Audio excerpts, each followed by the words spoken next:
नमस्कार विद्यार्थी मित्रांनो. तर मी आली आहे आज एक पॅसेज सोबत.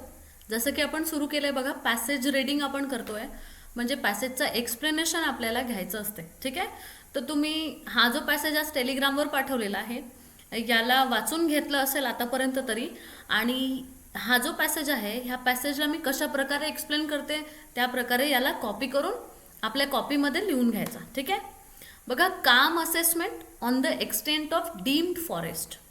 हेडिंग काय आहे? काम assessment on the extent of deemed forest. आता पहिला शब्द तुम्हाला इथे मी अंडरलाईन करून दिलाय, तो आहे डीम्ड. डीमचा अर्थ काय होतो मित्रांनो? डीम म्हणजे मानलेलं. बघा, डीम म्हणजे मानलेलं. मिनिंग काय दिलं इथे? To consider or regard in a specific way. कोणत्या तरी गोष्टीला एका स्पेसिफिक वे मध्ये कन्सिडर करणे किंवा रिगार्ड करणे त्याला म्हणतात डीम्ड. ठीक आहे. आता याचा सिनोनिम दिलेला आहे कन्सिडर, लिहून घ्यायचा. आणि अँटोनिम दिलेला आहे डिसरिगार्ड. एक्झाम्पल आहे the local government deem the wetlands. म्हणजे वेटलँडला लोकल गव्हर्नमेंटली मानलं. कसं मानलं? As protected areas due to their critical role in supporting diversity, biodiversity. बायोडायव्हर्सिटीमध्ये जो त्यांचा क्रिटिकल रोल आहे त्याला लक्षात घेऊन वेटलँड्सला यांनी काय केलं? आता रिगार्ड केलेला आहे, म्हणजे याला कन्सिडर केलेला आहे. कोणी? लोकल गव्हर्नमेंटने. हा एक्झाम्पल आहे. डीमचा अर्थ होतो कोणत्या तरी गोष्टीला स्पेसिफिक किंवा कोणत्या तरी एका नावाने काहीतरी मानून घेणे. ठीक आहे. चला, काम assessment on the extent of deemed forest. Deemed फॉरेस्टचा अर्थ होतो मानलेलं फॉरेस्ट. ठीक आहे, मानलेलं फॉरेस्ट. मग जे फॉरेस्टच्या एरिया आपण मानलेले आहेत त्याच्या विस्ताराची असेसमेंट, हे हेडिंग झालं. The Supreme Court of India has put on a pause on ambitious effort by the center to amend India's Forest Conservation Act 1980. काय म्हटलंय? सुप्रीम कोर्ट ऑफ इंडियाने एक पॉज लावलाय. बघा, कशावर पॉज लावलाय? एक मिनिट हा. सुप्रीम कोर्टाने एका गोष्टीवर पॉज लावलाय म्हणते. कोणत्या गोष्टीवर पॉज लावलाय? एका एफर्टवर. तो एफर्ट कोणाचा होता? एफर्ट होता सेंटरकडून.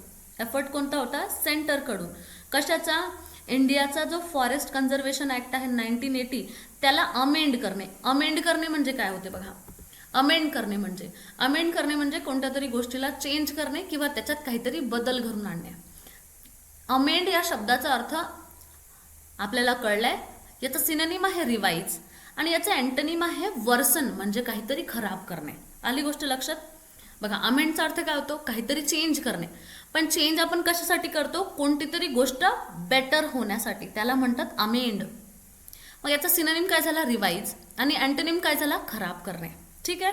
एक्झाम्पल आहे द कॉन्स्टिट्यूशन वॉज अमेंडेड, म्हणजे बदलल्या गेली, to include new provisions for the digital privacy right. Privacy राईटला लक्षात घेऊन नवीन प्रोव्हिजनच्या संबंधित कॉन्स्टिट्यूशन काय केल्या गेली? चेंज केल्या गेली, जेणेकरून ती बेटर होईल, म्हणजे चांगली होईल. ठीक आहे. आता आपण जाऊया आपल्या Center to amend India's Forest Conservation Act 1980 was brought in to check the wanton razing of forest. आता वॉन्टनचा अर्थ काय होतो?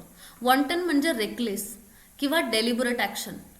एखादी कोणती तरी ॲक्शन जी की जाणून बुजून केली आहे तुम्ही, त्याला म्हणतात वॉन्टन. याचा सिनोनिम होतो आउटरेजियस, खूप मोठं. आणि अँटोनिम होतो थॉटफुल. थॉटफुल म्हणजे विचार करून. रेकलेस म्हणजे काय होते? न विचार करता काहीही करून टाकणे. आणि अँटोनिम काय होतो याचा? थॉटफुल, विचार करणे.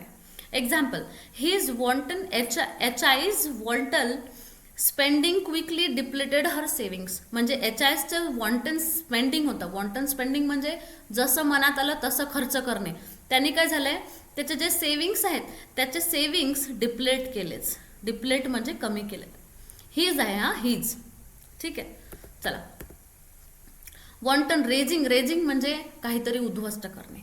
रेज या शब्दाचा अर्थ काय होतो? उद्ध्वस्त करणे. Completely destroy a building, town किंवा सेटलमेंट.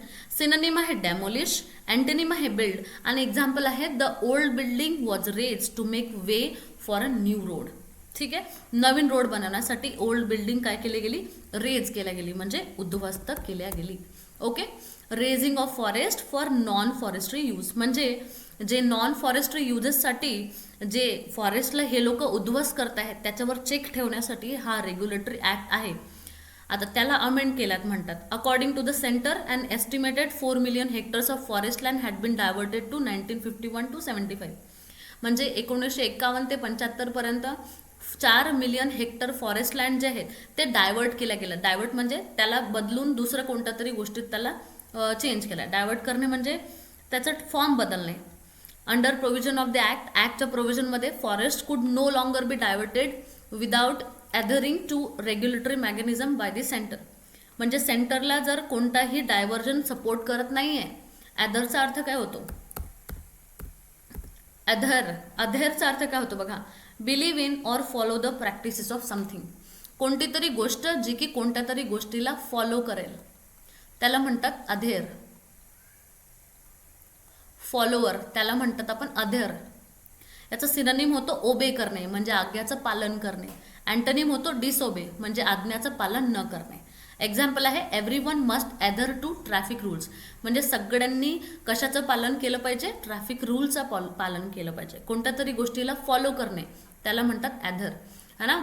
हा शब्द आपल्याला PYQ मध्ये आलेला आहे, तर याला नोट डाऊन करून घ्यायचं, ठीक आहे, चांगल्या प्रकारे. ओके, मग diverted without adhering to regulatory mechanism of centre म्हणजे सेंटरच्या जर कामात येत नाही तर त्याचं डायव्हर्जन होणार नाही. As a measure of it success म्हणजे याच्या सक्सेसला लक्षात ठेवून the centre calculates 1981-2022 average annual diversion of forest had reduce to 22,000 hectares.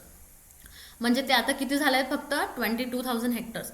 About 10th form म्हणजे त्याचा जो 10वा भाग, about 10th of what it was 1951 to 75 म्हणजे 51-75 मध्ये जेवढा होता त्याचा फक्त 10वा भाग आता तेवढा राहिला आहे.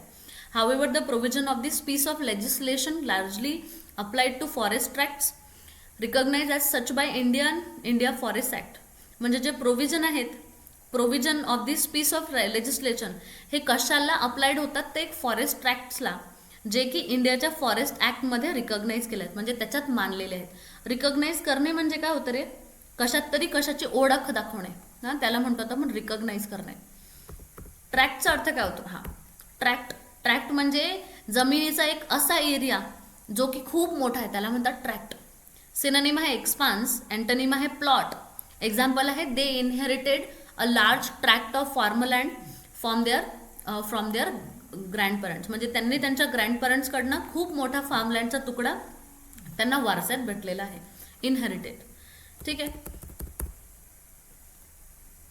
Illegal timber felling in Gudalur Tamil Nadu trigger the landmark TN गोदावरम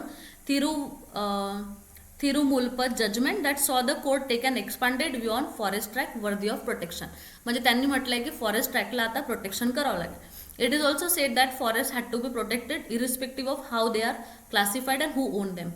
हे पण महत्त्वाचं आहे की त्यांना कशा प्रकारे प्रोटेक्ट केलं पाहिजे हे पण सांगितलेलं आहे. इथून एक डीम फॉरेस्टची कन्सेप्ट आली आहे. पहा इथे म्हटलं त्यांनी की स्टेटला सांगितलं गेलं आहे की त्यांनी आता एक्सपर्ट कमिटी ठेवायची आणि फॉर डीम फॉरेस्ट आणि in the 20 years they have passed since the judgment only handful of states have constituted such committees. म्हणजे आतापर्यंत मागील 28 वर्षात थोड्याशाच कमिटीज याच्यावर बनलेल्या आहेत. ठीक आहे, तर हे असेसमेंट झालेलं आहे डीम फॉरेस्टवर.